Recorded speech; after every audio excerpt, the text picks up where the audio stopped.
We continue now at the top of Daf Mem Beis Amud Beis and Meseches Bava Kamma. This is Bava Kamma Daf 42b. And the previous Amud, the Gemara brought a brisa with the sheet of Rabbi Akiva, the opinion of Rabbi Akiva, that the reason why the pasuk says Ubala Ashur Naki is to say that if a tam kills an eved, so normally when a muad kills an eved, there's a fine of shloshim shkolim. That does not apply when a tam kills an eved. And so the Gemara now says V'neimer Rabbi Akiva lenafshi. But why doesn't Rabbi Akiva ask on himself the same question he asked Rabbi Eliezer? Rabbi Eliezer again, he said from Ubala Ashur Naki that the idea is that a tam is not chayiv chatzi kofer, and Rabbi Akiva asked the following question on Rabbi Eliezer, which the Gemara is now saying he can ask on himself. V'halo atzmo ein mishtalim ela migufo. Don't you pay from a tam from the body of the animal itself? But in this case, this animal needs to be killed, so there's nothing to pay from. Have you lebezin v'yashalim lach? The person can just say, bring it to bezin, and I'll pay you, but there's nothing to pay you with, so it's obvious you don't pay the shloshim shekel, the shloshim shkolim of eved, because again, there's nothing to pay from. There is no migufo in this case. Why doesn't Rabbi Akiva make that same argument to get him against himself?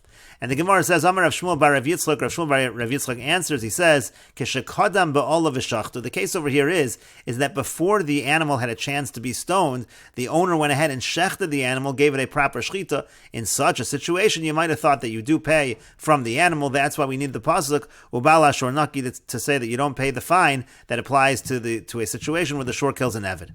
The Gemara says, "Ma'u detem." Again, what might you have said? L'shtalim minei. In this case, where the owner has already shechted the animal, maybe we do pay from the guf of the animal, and you pay the shloshim shkolim, kamash malan. So that's what the pasuk teaches us. Ubal ashor naki hoelu bar ketalahu. Since this animal is supposed to be killed, avagav de shachte, even though it was shechted, lo l'shtalim minei, you don't pay from the animal.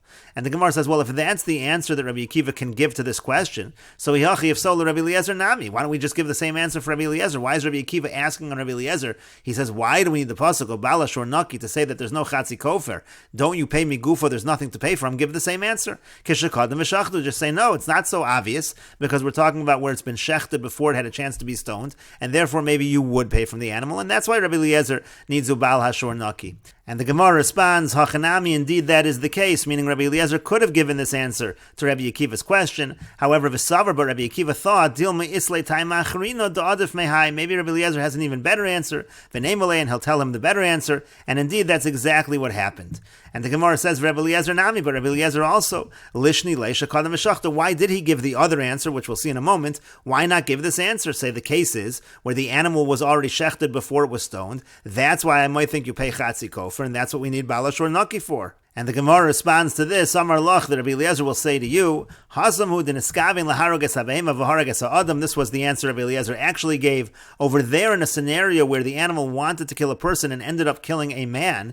The shor lav bar ketalahu. Now in that case, the shor is not killed at all, klal at all. There is no chiyuv misa for the shor. So there already we can say, there I might have thought in that case where you're not putting the shor to death, so maybe there is chatzi kofer. So it's trichkralim ute, and that's why we need the pasuk of Ashor naki to exclude it, to say there is no chatzi kofer. That answer, Rabbi Eliezer, makes sense. That's the answer Rabbi Eliezer actually gave. Aval hacha, but over here, meaning to say, to give this other answer where you went ahead and shechted the animal before you had a chance to stone the animal, to make kara bar katala have it there, really from the outset, this animal is supposed to be killed. Happens to be, you shechted it instead of stoning it, so lo tzarech kra. You don't need the pasuk to say, afagav de shachti, that even if it was shechted, that you would have had a havamina suddenly to pay from the animal. You wouldn't have even thought that, because this animal is meant to be killed. That would not be a reason to need the pasuk of abal hashor naki. That's already obvious that you wouldn't pay chatzi kofer in that case.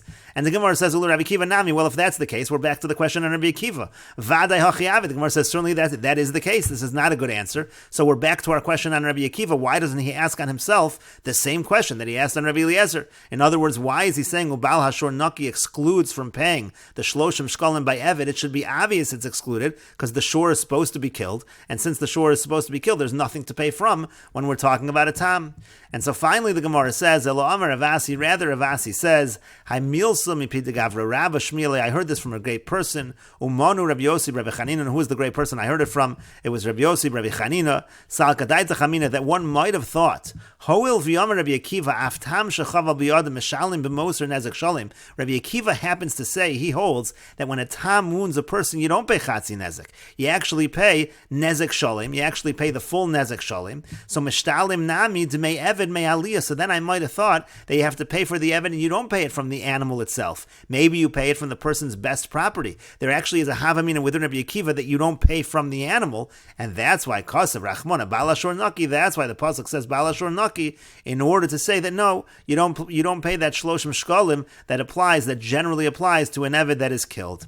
And the Gemara says, Amar le Rabbi Zeir le Ravasi, but Rabbi Zeir says to Ravasi, Vathavre Rabbi Akiva l'gzize, but Rabbi Akiva actually broke his logic in that case. He actually said that it's not true that you pay minhu aliyah. The Tanya, because we learned in a brisa, Rabbi Akiva says, Yachol yishalim min aliyah, that one might think that you pay from the best of the property by a tam shechav al biyadam. Talmud lomer kam mishpat hazeh yasalo. The pasuk says that it follows the same law, meaning migufo mishalim ve'eno mishalim minhu aliyah. Even Rabbi Akiva agrees, even though you're paying nezek shalim, but you pay migufo, you pay from the animal itself, and not minhu aliyah. So again, we're still back to the same question on Rabbi Akiva, and the Gemara says, Elama Rava, rather Rava says, no, it's necessary. Sal gadai techamina, because one might have thought, Ho'elu machmerine be'eved yosumi ben chorin, since in general by an eved we're actually more strict than by a free person, she ben chorin yafes sela nos in sela, because by a ben chorin, if the ben chorin, the free man that's killed, is worth a sela, so you pay a sela, that's what you pay.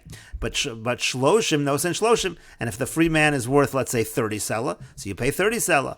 However, v'eved yafes sela nos and shloshim, but when it comes to an eved, even if the eved's only worth a sela, that's the fine, you have to pay the 30 shekel. So you see, we're stricter in general by an eved. That's why Rabbi Akiva said you might have had that havamina. So meshtalim nami d'mei eved minhu aliyah. One might have thought that you pay that minhu aliyah when you're paying that fine for the eved. You pay from the best of the property, not from the animal itself, and therefore you really might have thought that by a tam it's chayiv to pay that. Kasav rachmana balashor naki. That's why the pasuk says balashor naki, to again say that a tam does not pay the shloshim sela of eved. And the Gemara continues, Tanya kivase de Rava. We have a brisa that supports this approach of Rava within Rabbi Akiva. The brisa says it explicitly, balashor naki. Again, the pasuk says balashor naki. Rabbi Akiva omer naki midmei eved. Rabbi Akiva says that if a tam kills an eved, you don't pay that general fine by an eved.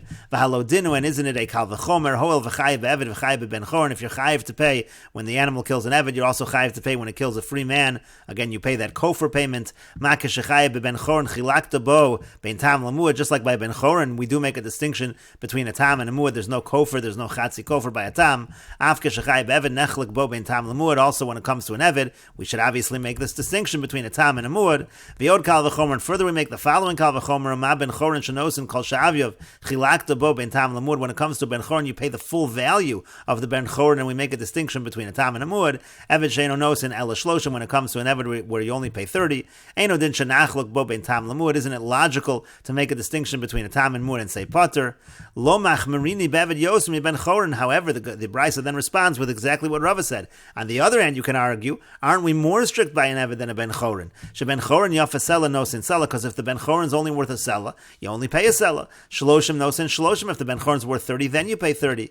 The eved yafas sela nos in shloshim. But when it comes to an eved, even if it's only worth a sela, you pay the full 30 sela. And so therefore, again, you see a certain stringency, and that's exactly why Rabbi Akiva said yachol yeh chayev. Therefore, one might have thought that when it comes to a tam also that kills an eved, you're chayev the shloshim sela. Talmud lomer balashor naki. The pasuk says balashor naki midmei eved. It means to say you don't pay that payment that's normally paid for the eved.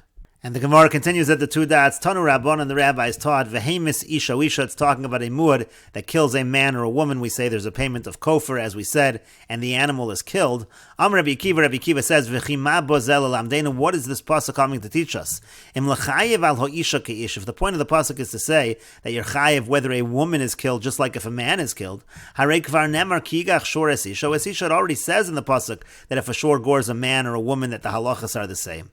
Rather, the point of the pasuk is to compare a situation of a woman to a situation of a man. Ma'ish nizakav liyorshav, just like if a man is damaged, so then that payment goes to those who inherit him if he's not alive. Afisha nizkel liyorsha, so too when it comes to a woman, if she's not alive, so the payment of damages goes to her yorshim, they go to those who inherit her. And the Gemara says, V'sav Rabbi Akiva, but does that mean that Rabbi Akiva holds, Lo Yoris La Baal, that it's not the husband who inherits the Nezikin payments? Shouldn't it be the husband? V'atanya, didn't we learn in a Bryce of a Yorash Osa, it says that he inherits her. Mikan Sha'abal Yorash Esishto Divra Rabbi Akiva. From here we learn that a husband inherits his wife. That's the opinion of Rabbi Akiva. That seems to contradict what Rabbi Akiva is saying here. Here he's saying that the Nizakin that should go to her if she's not alive, go to her Yorshim and not to her husband.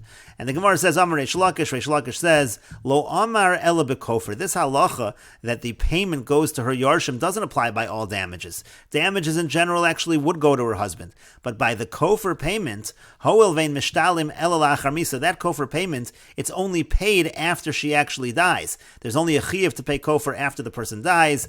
V'havale Roy, therefore it's what we call Roy, meaning to say it's not something she's actually in possession of, but it's something that is fit to come to her, and it was supposed to come to her, but only after she died. The halacha happens to be v'yein habal notil b'roy kiva muchzak. The husband does not take roy the same way he takes muchzak, meaning if it's something that she's actually in possession of, so that he's able to inherit if she was in possession of it when she was alive. But if it's something that's only after her death, so then it doesn't go to the husband, rather it goes to those who inherit her. And the Gemara says, my time, and what's the reason? Amar Krutz, because the pasuk says, "Vehemis ish o isha hashor yisakel v'game ba'olav yumas im kofer yushas olav." Because the pasuk says that again the animal kills the man or the woman, and then you stone the shore, and then gam ba'olav yumas im kofer yushas olav. Then it talks about the kofer payment. You see that kofer payment is only after death. Therefore, again, it's considered to be roy. But the Gemara continues with Nizakin lo. But is it really true that by damages that payment, it's not true? Meaning, is it really true that when it comes to damages, that does go to the husband? With Nizakin lo, Amar Rabbi Akiva, did Rabbi Akiva not say this halacha by damages also, that it goes to those who inherit her? Vatanya, but we learned in a brisa, Hiko esa isha, if he hits a woman, v'yatzu yeladah, and again it causes a miscarriage. So no say nezik v'tzar leisha. So in a case like that, the damages and the pain, that payment is made to the woman. Utmei valdus labal, and then the money for the miscarriage for the fetus, that goes to the husband. Ein habal no sin liyarshav, if there is no husband, so he can't collect the Dmei Valdus, it goes to those who inherit him. Ein ha'isha, but if the woman, let's say she has died, no senis liyarshav, then it goes to those who inherit her. Meaning to say, it seems like from this brisa, even by regular damages, it goes to her yarshim and it does not go to the husband. It's not only by the kofer payment that it goes to her yarshim, it seems to be even by regular damages. And the brisa continues, Haisa shifcha v'nishtachara. Let's say she was a shifcha and then she was freed. Now Rashi explains, first, Ein ha'isha no senis liyarshav, nezik v'tzar. Again, if the woman is no longer alive, those who inherit her get the nezik and the tsar. Haisa shifcha v'nishtachra, if she was a maidservant who was freed, meaning, Kilomar haisa mishuchreres me'uberes mi mishuchrer. Let's say you have a situation where she was a freed slave, and she became pregnant also from a slave who was freed, and we will continue with this discussion in the next video on Daf Mem Gimel Amud Aleph.